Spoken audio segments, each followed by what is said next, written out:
आइए चलते हैं 10 कुछ नंबर क्वेश्चन पर। सीढ़ियां उन्हें मुबारक जिन्हें छत पर सीढ़ियां मुबारक जिन्हें छत पर जाना भी मंजिल नहीं आता है, खुद ही बनाना। आइए दोस्तों स्टार्ट करते हैं। पहला क्वेश्चन दिया गया है कि पुनर्जागरण का युग का अभ्युदय, पुनर्जागरण युग का अभ्युदय कहां से होता है, किस देश से माना जाता है? पुनर्जागरण युग का अभ्युदय किस देश से माना जाता है, किसकी बात की जाती है? ऑप्शन दिए गए हैं, क्या रोम है, क्या ब्रिटेन है, क्या इटली है, क्या अमेरिका? चार ऑप्शन दिए गए हैं कि पुनर्जागरण युग का अभ्युदय किस देश में हुआ था, क्या रोम में हुआ था, क्या ब्रिटेन में हुआ था, क्या इटली में हुआ था, क्या अमेरिका में? तो आपको बताया पुनर्जागरण युग का अभ्युदय कहां से होता है? रोम से। कहां से होता है? रोम से होता है। आइए चलते हैं अगले क्वेश्चन की तरफ।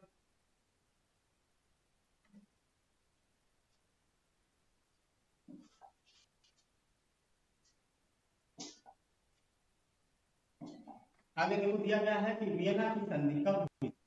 वियना की संधि कब होती है? वियना की संधि कब होती है? यदि ऑप्शन में 1814 ईस्वी में, 1815 ईस्वी में, 1816 ईस्वी में, 1817 ईस्वी में। वियना की संधि कब होती है? वियना की संधि कब होती है? तो 1814 है, 1815 है, 1816 है, 1817 है। आपको 1815 बी ऑप्शन आपका बिल्कुल राइट होगा। बी ऑप्शन राइट होगा। 1815 में वियना की संधि होती है। वाटरलू के युद्ध में जब नेपोलियन की हार होती है तो उसी समय क्या किया जाता है कि वियना की संधि होती है। वियना की संधि यानी कि वियना की संधि वाटरलू के युद्ध के मैदान का परिणाम है, युद्ध का परिणाम है। ठीक है, तो वाटरलू का युद्ध कब होता है? वाटरलू का युद्ध 1815 में, 1815 में वाटरलू का युद्ध होता है। नेपोलियन की पूरी तरीके से होती है। ठीक है, और आपको बताना चाहे कि नेपोलियन सम्राट कब बनता है, यानी कि राजा कब बनता है? राजा बनता है 1804 में, 1804 ईस्वी में बनता है और 1815 तक रहता है। ठीक है,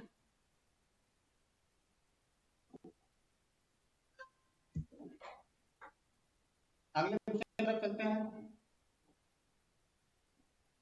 क्वेश्चन दिया गया कि वियना कांग्रेस सम्मेलन कब और कहां होता है? कब और कहां होता है? दिया ऑप्शन में 1815 ईस्वी में, 1817 ईस्वी में फ्रांस में, 1817 ईस्वी में यानी कि फ्रांस में, ये वियना में। उसके बाद 1816 में जर्मनी में, 1820 में अमेरिका में। वियना कांग्रेस सम्मेलन कब और कहां होता है? दो टाइप के पूछ रहा है कि कब और कहां होता है।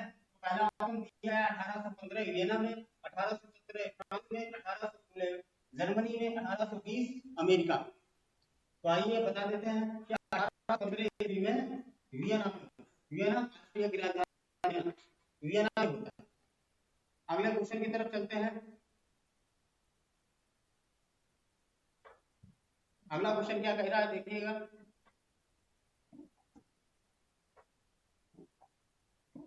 अगला कह रहा है कि वियना सम्मेलन यानी कि वियना का सम्मेलन की जो अध्यक्षता की थी वो किसके द्वारा होती है?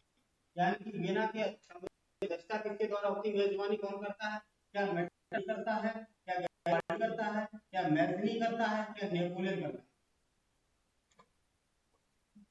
वियना सम्मेलन की अध्यक्षता किसके द्वारा होती है? वियना सम्मेलन की अध्यक्षता किसके द्वारा होती है?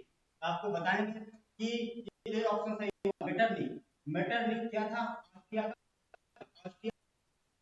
मेटरनिख था। मेटरनिख की अध्यक्षता में वियना सम्मेलन होता है, वियना समझौता होता है। गैरिबाल्डी क्या है? और मैज़नी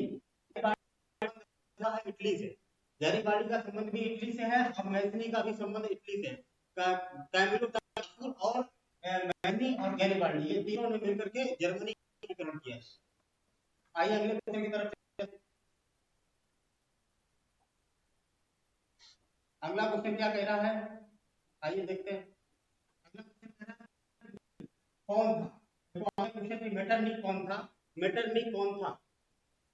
मेटरनिख कौन था? क्या फ्रांस का चांसलर था, क्या एक क्रांतिकारी था, क्या ऑस्ट्रिया का चांसलर था, क्या जर्मनी का चांसलर था? मेटरनिख कौन था? क्या फ्रांस का चांसलर था, क्या क्रांतिकारी था, क्या का चांसलर था, चांसलर। तो बता दें कि ये जो था ऑस्ट्रिया का चांसलर था। सी ऑप्शन सही होगा। ऑस्ट्रिया का क्या था? चांसलर। ऑस्ट्रिया का चांसलर था। इस अध्यक्षता में वियना सम्मेलन होता है। आइए आगे चलते हैं अगले क्वेश्चन की तरफ। अगला क्वेश्चन क्या कह रहा है? अगला कह रहा है कि निम्नलिखित में से यह किसका कथन है कि जब फ्रांस छींकता है तो पूरे यूरोप को सर्दी जुकाम हो जाता है। ये किसका कथन है कि जब फ्रांस छींकता है तो पूरे यूरोप में क्या हो जाता है? सर्दी जुकाम हो जाता है। ये कहना किसका है? ये कथन किसका है? क्या काबू का है, क्या मैजनी का है, क्या बिस्मार्क का है, क्या मेटरनी का? फ्रांस पे ये मेटरनिक बहुत चिढ़ता है। किसका कथन है? जब फ्रांस छींकता है तो पूरे सर्दी जुकाम हो जाता है। तो बता दें मेटरनिक। डी ऑप्शन आपका सही होगा, मेटरनिक। ये वक्तव्य है। अगले क्वेश्चन की तरफ चलते हैं।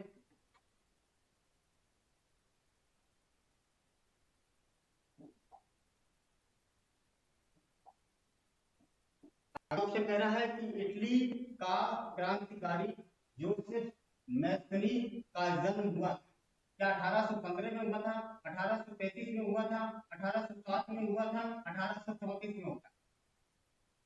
बताइए। हाँ, जोसेफ मैसनीज का जन्म कहाँ होता है, कब होता है?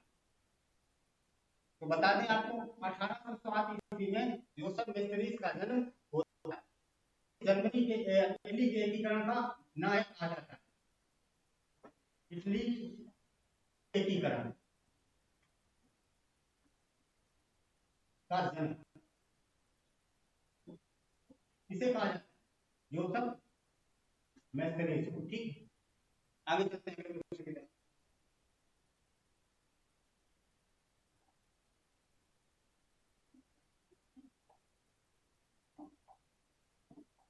अगला क्वेश्चन दिया गया जोसेफ मैसनीज हाँ क्या जर्मनी का क्रांतिकारी था, क्या इटली का क्रांतिकारी था, क्या फ्रांस का क्रांतिकारी था, या इनमें से कोई नहीं?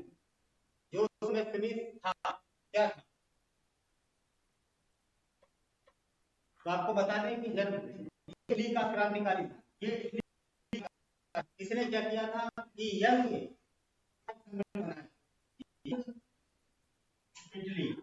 इटली का एक संगठन बनाया। इटली का संगठन किसके द्वारा बनाया जाता है? जोसेफ मैसनीज के द्वारा।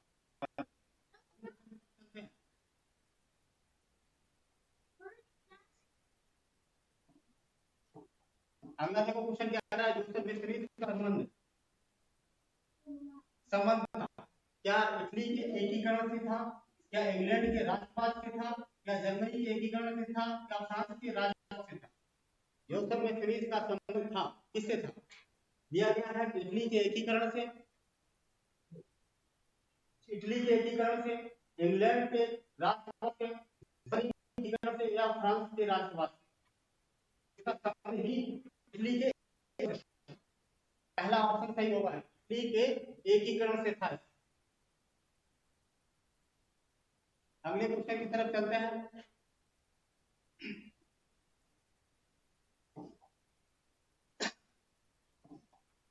दिया गया है कि इटली के एकीकरण का करने वाले आंदोलन का नेतृत्व किसने किया? इटली के एकीकरण करने वाले आंदोलन का नेतृत्व किसके द्वारा किया गया? क्या बिस्मार्क के द्वारा किया गया था, क्या मैजनी के द्वारा किया गया था, क्या काबू के द्वारा किया गया था, या गैरिबाल्डी के द्वारा किया गया? इटली के एकीकरण करने वाले आंदोलन का नेतृत्व किसके द्वारा किया जाता है? तो ये आंसर भी होगा इसका, गैरिबाल्डी के। ठीक है, अगला देखो क्वेश्चन क्या दिया गया है।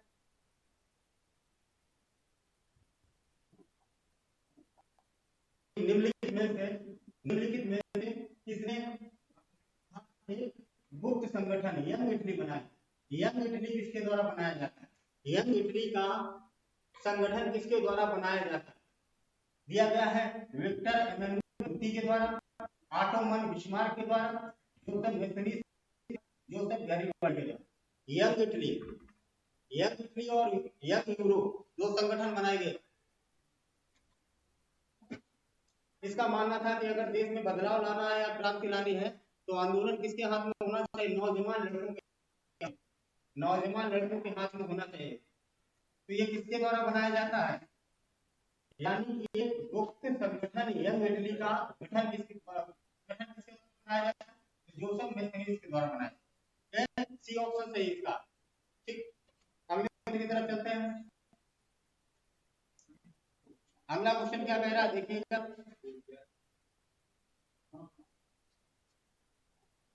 दिया गया है उदारवाद से तात्पर्य है। उदारवाद क्या है, इससे क्या तात्पर्य है, इसके बारे में क्या? तो देखो क्या क्या है, निजी संपत्ति का अभाव। क्या दिया गया? निजी संपत्ति का अभाव, या राज्य द्वारा आर्थिक गतिविधियों पर पाबंदी, या राज्य द्वारा आर्थिक गतिविधियों पर पाबंदी। सी ऑप्शन दिया, व्यक्ति को स्वतंत्रता तथा कानून के समक्ष समानता। क्या है कि कुछ लोगों के हाथ में शासन की शक्ति, या कुछ लोगों के हाथ में शासन की शक्ति। आप लोगों को बताते हैं इसका क्या आंसर सही होगा, तो सी ऑप्शन सही होगा। स्वतंत्रता एवं कानून के समक्ष समानता, ये उदारता का तात्पर्य है। ठीक है, आगे चलते हैं। अगला क्वेश्चन मेरा देखिएगा। रेड शटर्स अभियान किसके द्वारा चलाया जाता है? तो दिया गया है काबू के द्वारा, बिस्मार्क के द्वारा, गैरिबाल्डी के द्वारा, मैज़नी के द्वारा। रेड शटर्स अभियान चलाया गया, किसके द्वारा चलाया जाता है? तो रेड शटर्स अभियान किसके द्वारा चलाया जाता है? आपको बता दें, गैरिबाल्डी के द्वारा। अगले क्वेश्चन की तरफ चलते हैं। अगला क्वेश्चन क्या कह रहा है बेटा, देखिएगा।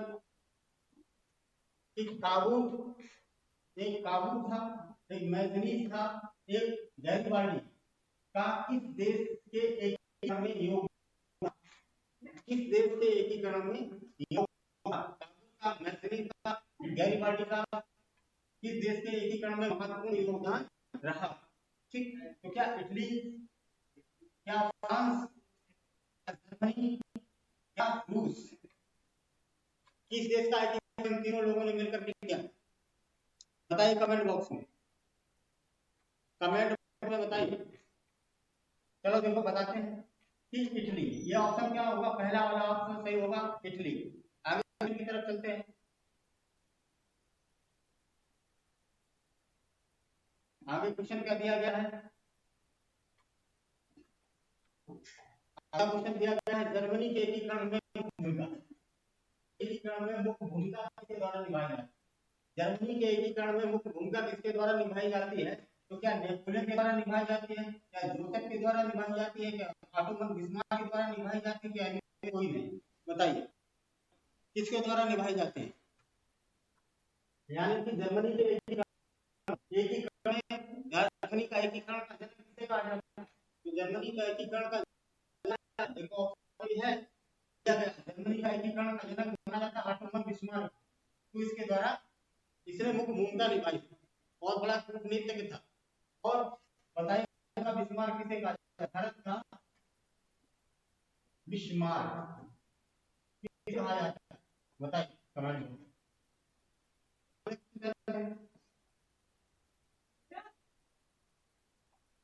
अगला क्वेश्चन है कि ऑटोमन बिस्मार्क का संबंध किस देश से है? ऑटोमन बिस्मार्क का संबंध किस देश से है? ऑटोमन बिस्मार्क का संबंध किस देश से है? क्या इटली से है, क्या ब्रिटेन से है, क्या जर्मनी से है, क्या फ्रांस से? ऑटोमन बिस्मार्क का संबंध किस देश से है? ऑटोमन बिस्मार्क किस देश से है? आप बता दें कि ये जर्मनी से। ऑटोमन बिस्मार्क का संबंध किससे है? जर्मनी से बेटा, जर्मनी से है। चलते हैं। अगला क्वेश्चन क्या कह रहा है कि लव एवं रक्त, क्या कह रहा? लव एवं रक्त की नीति, लव एवं रक्त की नीति का नीति नहीं, लव और रक्त की नीति किसने अपनाई थी? क्या बिस्मार्क ने अपनाई थी, क्या मैथिली ने अपनाई थी, क्या फ्रेडरिक विलियम चतुर्थ ने अपनाई थी, क्या गैरिबाल्डी ने अपनाई थी? बताइए।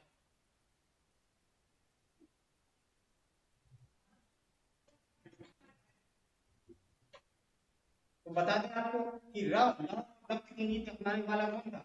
बिस्मार्क। ये ऑप्शन सही होगा, बिस्मार्क था। बिस्मार्क ने लव एवं रक्त की नीति अपनाई। आगे चलते हैं अगले क्वेश्चन की तरफ।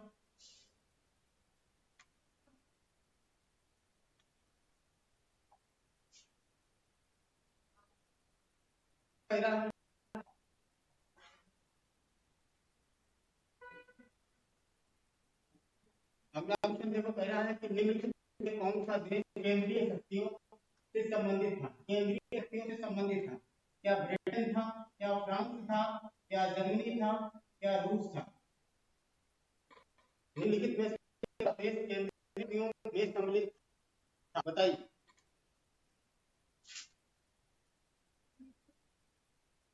केंद्रीय शक्तियों में सम्मिलित था।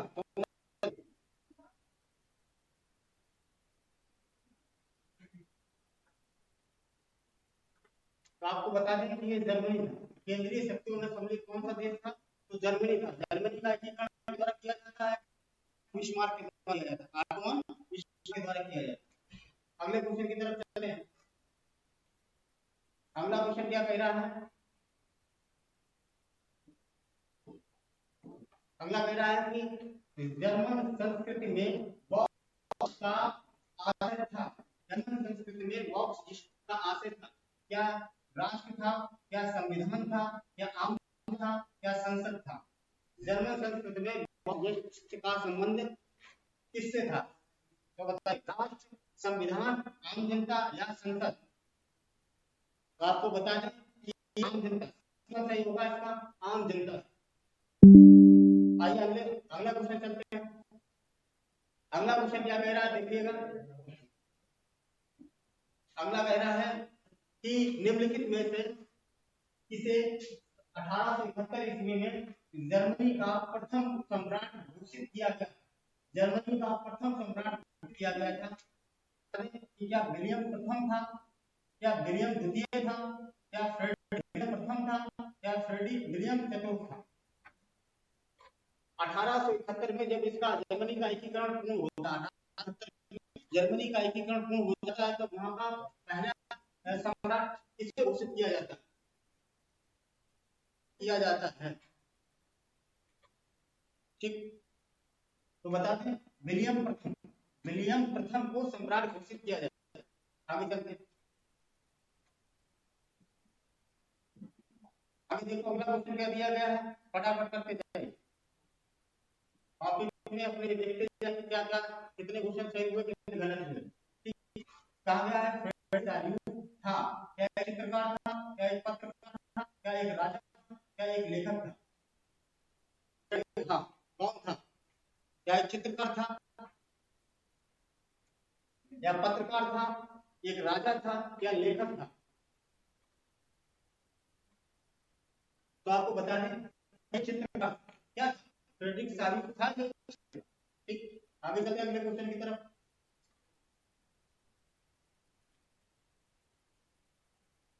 आगे क्वेश्चन में क्या दे रहा है कि फ्रेडरिक ने कितने चित्रों की श्रृंखला बनाई? कितने चित्रों की श्रृंखला बनाई फ्रेडरिक ने कितने चित्र?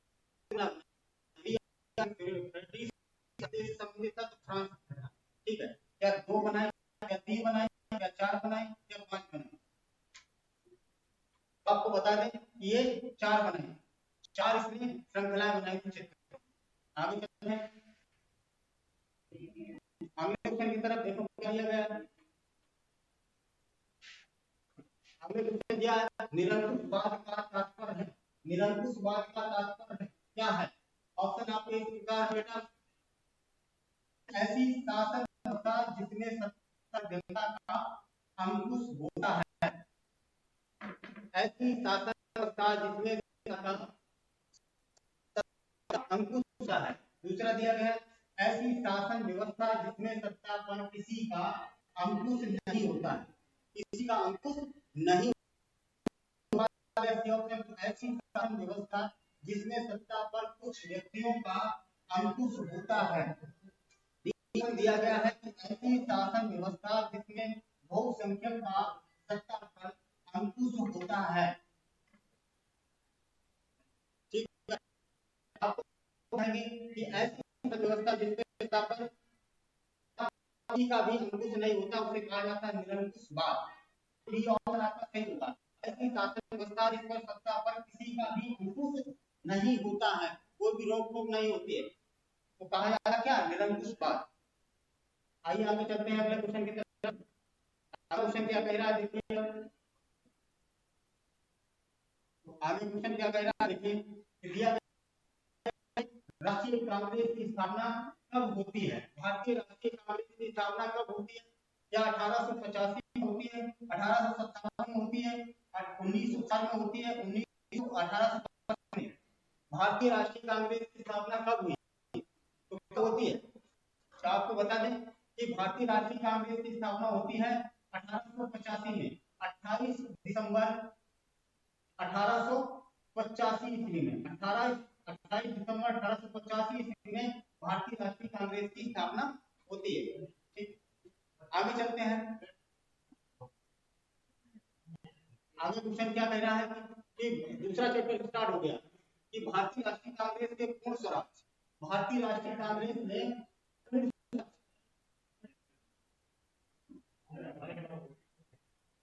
भारतीय राष्ट्रीय कांग्रेस ने पूर्ण स्वराज, भारतीय राष्ट्रीय कांग्रेस की स्थापना कब होती है तो हो गया।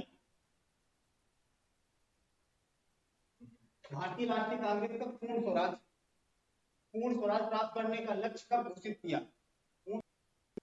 लक्ष्य प्राप्त किया तो लक्ष्य कब घोषित किया ये दिया पूर्ण स्वराज। वर्ष 1920 में, 1929 में, 1930 में, 1942 में पूर्ण स्वराज प्राप्त का लक्ष्य कब घोषित किया भारतीय राष्ट्रीय कांग्रेस ने? आपको बता दें कि भारतीय राष्ट्रीय कांग्रेस ने पूर्ण स्वराज का लक्ष्य कब घोषित किया है तो 1929 में अधिवेशन होता है, लाहौर अधिवेशन होता है 1929 में लाहौर अधिवेशन होता है। रावी नदी के तट पर। और इस अधिवेशन की अध्यक्षता कौन करते हैं? नेहरू जी। पंडित जवाहरलाल नेहरू की अध्यक्षता करते हैं। अगले क्वेश्चन की तरफ चलते हैं। क्या है कि प्रथम विश्व युद्ध प्रारंभ होता है। प्रथम विश्व युद्ध कब प्रारंभ होता है? प्रथम विश्व युद्ध कब प्रारंभ होता है? 1914 में, 1911 में, 1920 में? प्रथम विश्व युद्ध कब प्रारंभ होता है? प्रथम विश्व युद्ध कब प्रारंभ होता है तो आपको बता दें कि ये बी ऑप्शन सही होगा, 1914 ईस्वी में। 1914 ईस्वी में, 1914 से लेकर के 1918 ईस्वी तक प्रथम विश्व युद्ध चलता है। प्रथम विश्व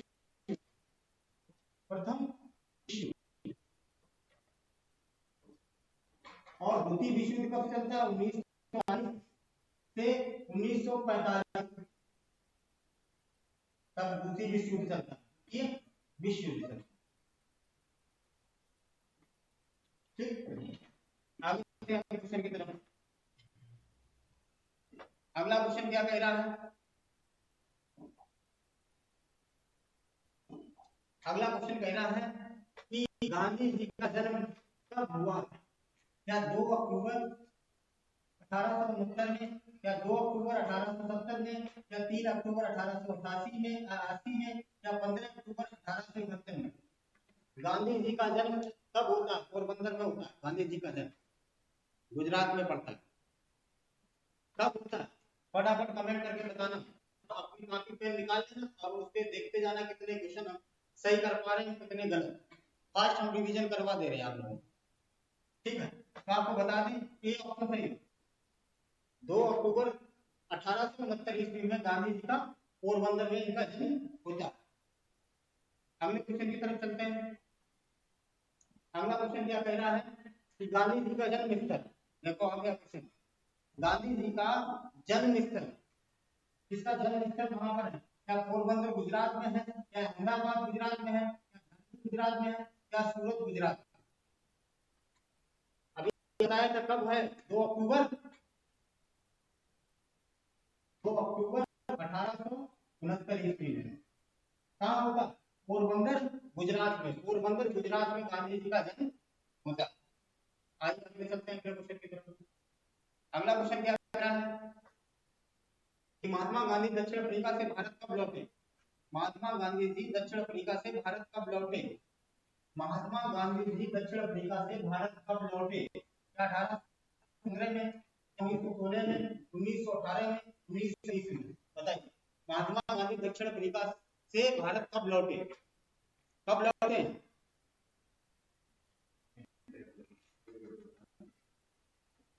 तो आपको बता दें 1915 में। 1915 में दक्षिण अफ्रीका से लौटे। कब लौटते हैं?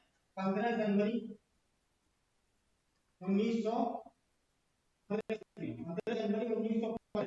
इसी 15 जनवरी को प्रवासी दिवस मनाया जाता है। प्रवासी 9 जनवरी को लौटे। ठीक है, 9 जनवरी को दक्षिण अफ्रीका से लौटे थे। तो 1915 है, ठीक है, 1915 ईस्वी में लौटे थे साउथ अफ्रीका। आगे चलते हैं अगले क्वेश्चन की तरफ।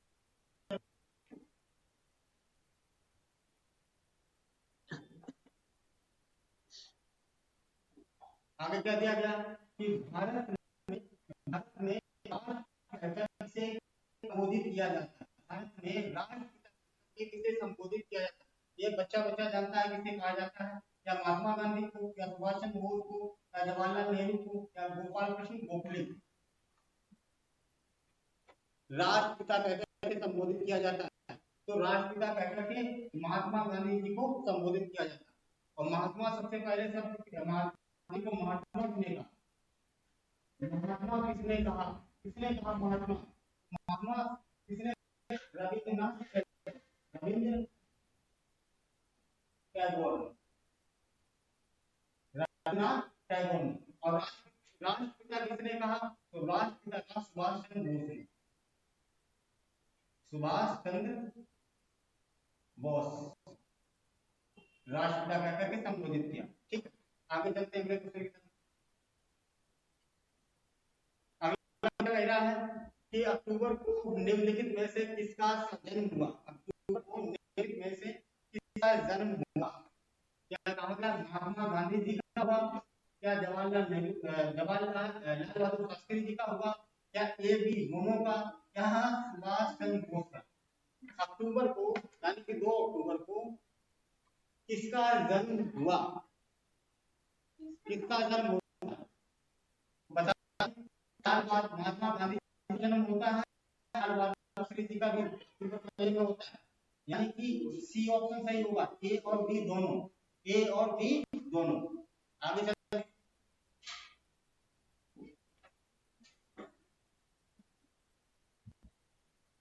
अगला क्वेश्चन क्या कह रहा है कि भारत आने पर गांधी जी ने अपना सबसे पहले सत्याग्रह आंदोलन कौन सा किया? सबसे पहले सत्याग्रह किया। ऑप्शन ए है बारडोली सत्याग्रह, खेड़ा सत्याग्रह आंदोलन, चंपारण सत्याग्रह आंदोलन, अहमदाबाद आंदोलन। भारत आने पर गांधी ने अपना पहला सत्याग्रह आंदोलन कौन सा किया था? तो आपको बता दें कि सबसे पहला सत्याग्रह आंदोलन किया था चंपारण सत्याग्रह। सत्याग्रह का होता है 17 में। गांधी जी 1917 में लौटते हैं और 2 साल भारत भ्रमण करते हैं। उसके बाद स्थितियों को समझते हैं। फिर 1917 में ये आंदोलन करते हैं चंपारण। बिहार में पड़ता है चंपारण का, बिहार में पड़ता है चंपारण, वहां पर ये आंदोलन करते हैं। ठीक, आगे चलते हैं। अगला क्वेश्चन क्या कह रहा है कि असहयोग आंदोलन का मुख्य कारण क्या था? असहयोग आंदोलन का मुख्य कारण क्या था? इसमें ऑप्शन में दिया गया है कि प्रथम विश्व युद्ध खिलाफत आंदोलन, चौरी चौरा की घटना,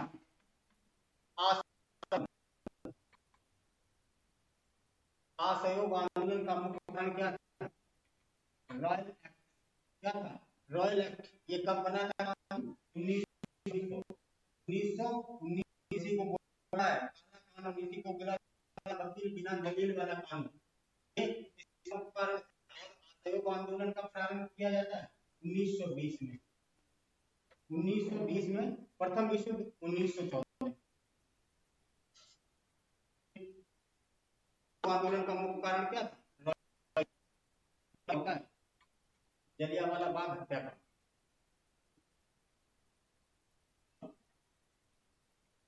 अगले क्वेश्चन की तरफ चलते हैं। अगला क्वेश्चन कह रहा है रॉयल एक्ट कब पारित हुआ? कब पारित होता है? रॉयल एक्ट कब पारित होता है? दिया गया है 1919 में, 1921 में, 1918 में, 1920 में। रॉयल एक्ट कब पारित हुआ? रॉयल एक्ट कब पारित हुआ? बताइए।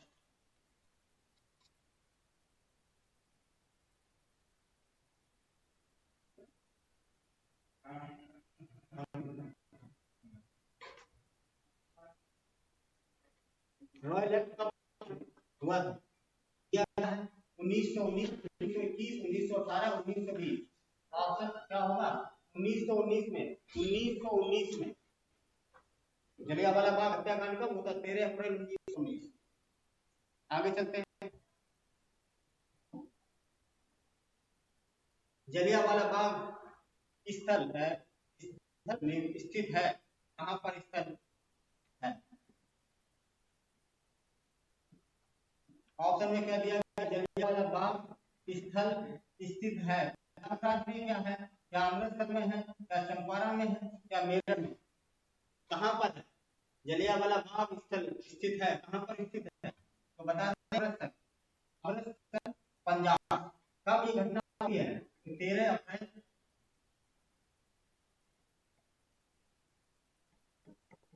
1919। 13 अप्रैल 1919 बैसाखी का दिन था, उसी दिन ये नरसंहार हुआ।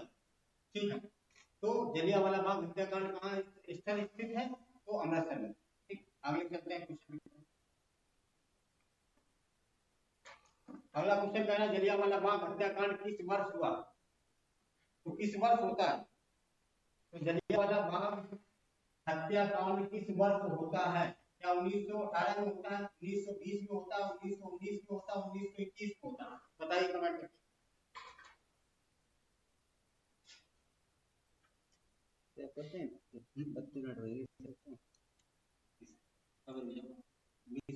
नहीं पीपीटी बोल सफेद।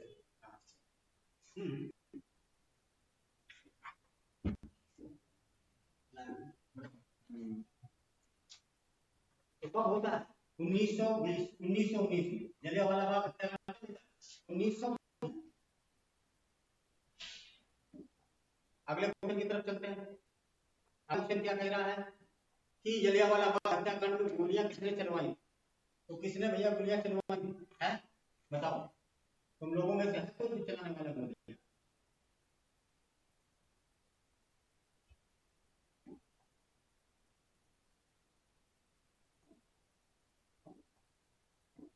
किसने चलवाई?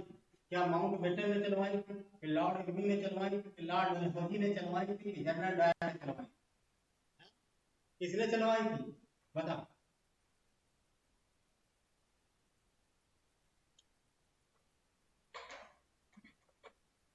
तो देखो कौन सही होगा? जनरल डायर ने चलवाई।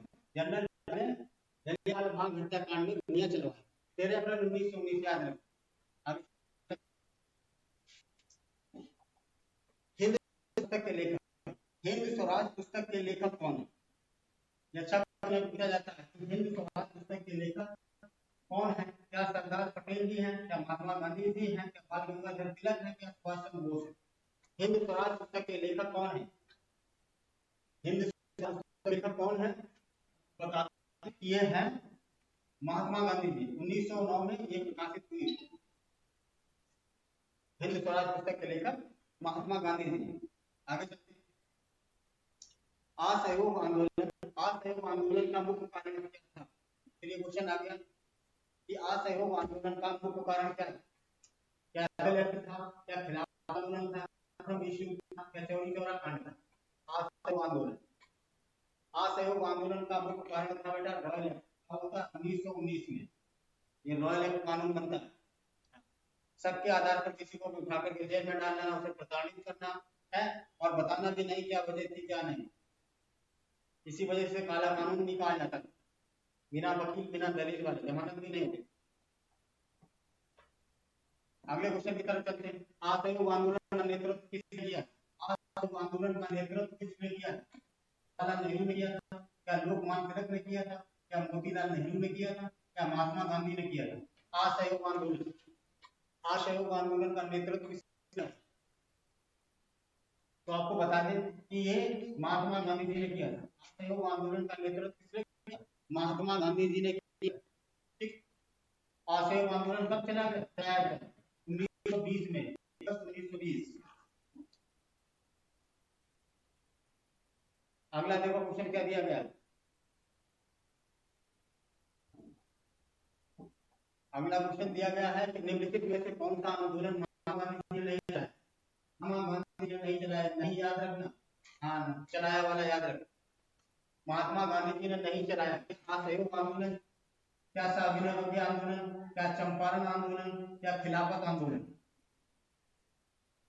निम्नलिखित में से कौन सा आंदोलन महात्मा गांधी जी ने नहीं चलाया?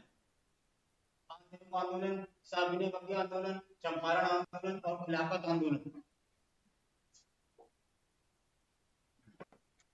बता दें कि ये खिलाफत आंदोलन, हाँ, ये खिलाफत आंदोलन नहीं चलाया गया और बाकी सारे आंदोलन महात्मा गांधी जी ने के द्वारा चलाए गए।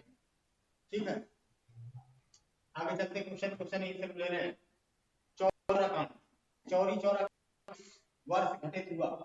चौरी चौरा कांड किस वर्ष घटित होता है? बता दें 1920 में, 1922 में, 1921 में, 1925 में। चौरी किस वर्ष घटित होता है? तो ये होता है गोरखपुर, गोरखपुर। हाँ, 4 फरवरी 1922। चौरी चौरा पुलिस स्टेशन को क्या करते हैं, ये आंदोलन कर आग लगा देते हैं। आगे चलते हैं अगले क्वेश्चन की तरफ। कि साइमन कमीशन का बहिष्कार किया गया, क्यों किया गया? साइमन कमीशन का बहिष्कार, साइमन कमीशन का बहिष्कार क्यों किया गया? में कोई भी ब्रिटिश सदस्य नहीं था। अच्छा, ब्रिटिश सदस्य कोई नहीं था। हिंदू और मुसलमानों के लिए अलग निर्वाचन मंडल की मांग की थी। क्या ऐसा था? आयोग में कोई भी भारतीय सदस्य नहीं था, कोई भी भारतीय सदस्य नहीं था। क्या इनमें हिंदू और मुसलमानों का पक्ष लिया गया? क्या बताइए, साइमन कमीशन का बहिष्कार किया गया था, क्यों किया गया? तो आपको बता दें कि इसमें इस आयोग में इसी वजह से श्वेत आयोग कहा जाता है। अंग्रेज लोग थे, भारत का कोई भी नहीं था। तो सी ऑप्शन इसका सही होगा, सी ऑप्शन इसका सही होगा। आगे चलते हैं अगले क्वेश्चन की तरफ।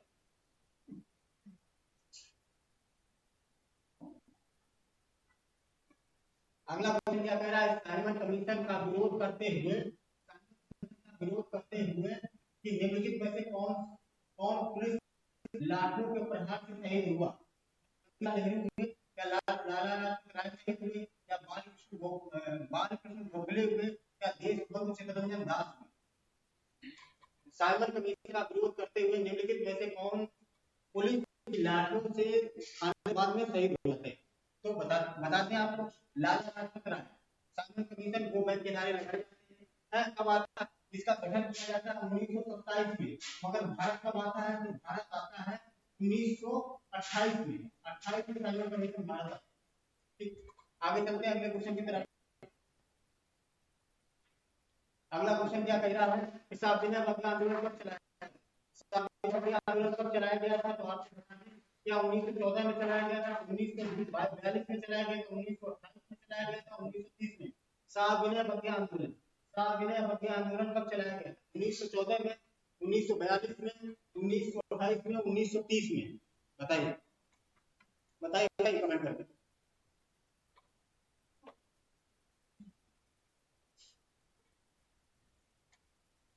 तो ये कब चलाया गया? 1930 में। 1930 में सविनय अवज्ञा आंदोलन चलाया गया। ठीक, आगे चलते हैं। आगे देखो क्या दिया गया है। गांधी जी ने नमक कानून का उल्लंघन कहाँ किया? नमक कानून का उल्लंघन गांधी जी ने कहाँ किया था भैया? गांधी जी ने नमक कानून का उल्लंघन कहाँ किया? क्या बता, दिल्ली में, क्या दांडी में, क्या लाहौर में, क्या चंपारण में? हाँ, गांधी जी ने नमक कानून का उल्लंघन कहाँ था, कहाँ किया?